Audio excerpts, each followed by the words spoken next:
é o contexto em que nós estamos inseridos nestes dias? É o contexto do individualismo, em que as pessoas estão tão fechadas em si mesmo que perdem a capacidade de olhar o outro e por isso não adverte a presença daquele que está diante. Quando isto acontece, o outro se torna para mim apenas uma função, ou seja, ou utilizo à medida que eu tenho alguma necessidade. Quando este não me é mais de utilidade, então eu o deixo de lado e passo a viver segundo a minha outra proposta, ou seja, eu simplesmente utilizo o outro. Mas muitas vezes no nosso egoísmo, nós perdemos para nós outras capacidades. A primeira capacidade é de perceber quem nós somos. Esta é a primeira capacidade. A segunda capacidade que nós perdemos é aquela de uma linguagem capaz de falar com o outro, porque o egoísta fala só tanto a partir e consigo mesmo. E perdemos a capacidade de viver o que é próprio do ser humano. E o que é próprio do ser humano? Viver em relação. Portanto, alguém que vive sozinho, alguém que vive no seu mundo individualista, mesquinho, separado dos demais, está destruindo a raiz daquilo que é próprio do ser humano. Viver em relação, viver em comunhão. E a ideia dos fariseus, dos mestres da lei, que criticavam Jesus toda hora, era sempre uma ideia de divisão. Era sempre uma ideia de dizer, esse aí não está querendo nos unir, ele está querendo nos separar. Este aí é possuído pelo Beelzebul, este é possuído pelo diabo. E é por isso que Jesus Cristo disse essas palavras. E ele procura dizer então, olha, se um reino é dividido contra si mesmo, ele cai. Jesus faz um sutil discurso contra o individualismo. E este sutil discurso contra o individualismo, nós cristãos somos chamados a assumir em primeira pessoa, para dar a este mundo que vive na escuridão e imerso dentro dos ditames individualistas, uma luz nova. Mas qual que é a chave para esta luz nova? E aí é o final espetacular do Evangelho de hoje. Minha família, meus irmãos, minha mãe, são esses daqui que fazem a vontade do meu Pai que está no céu.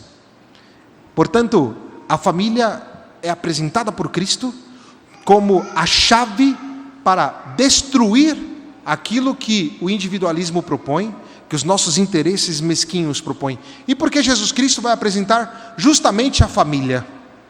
Porque a família é o lugar onde nós ganhamos a nossa existência. Nós nascemos desta relação entre o homem e uma mulher. Na família, nós sabemos a nossa identidade, recebemos um nome, sabemos a nossa origem, sabemos o nosso destino. Na família recebemos um papel, tem o esposo, a esposa, o filho, a filha, o pai, a mãe, o vô, a avó, o tio, a tia.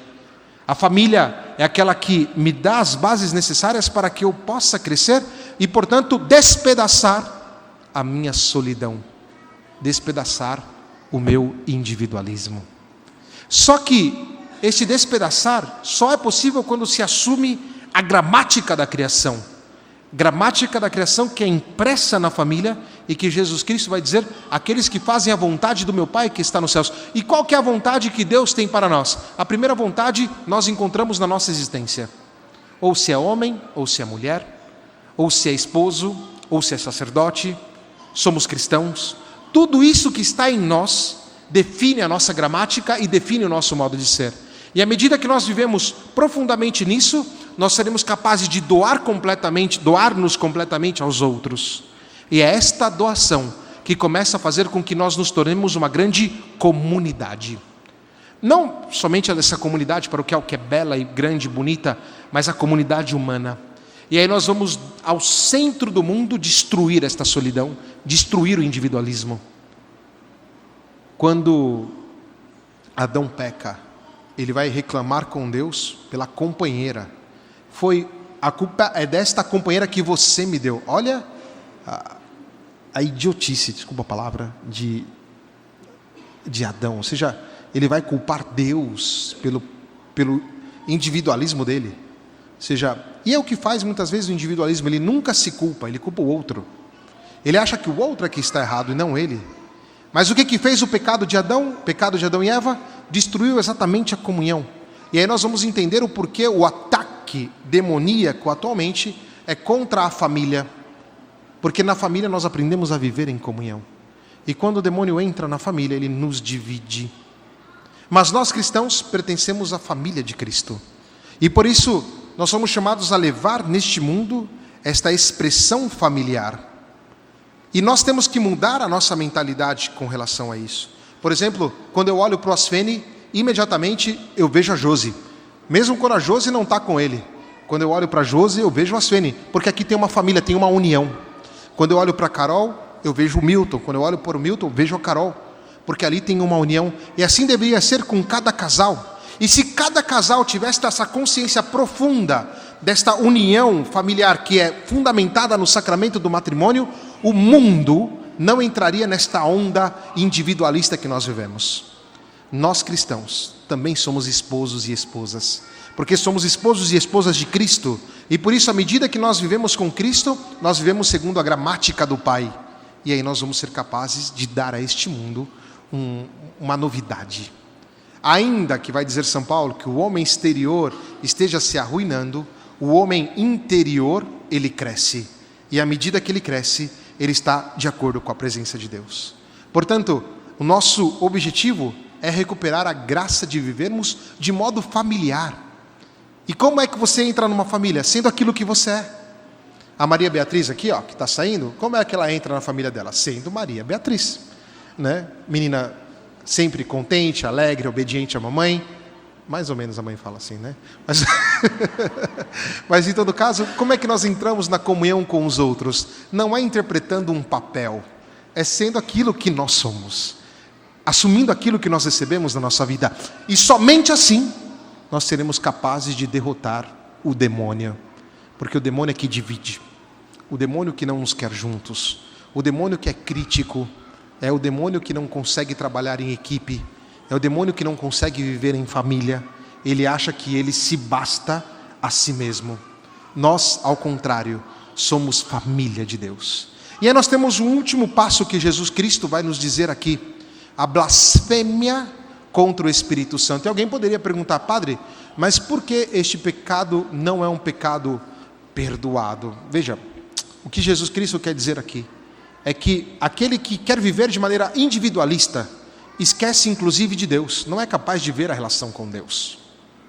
Quem vive de maneira individualista está vivendo para a própria condenação, está vivendo longe daquilo que o Senhor nos pede, daquilo que o Senhor deseja de nós. E portanto, ele passa a vida longe de Deus, não é capaz de assumir a sua profundidade, a sua vida, enquanto pessoa que vive a graça do Senhor.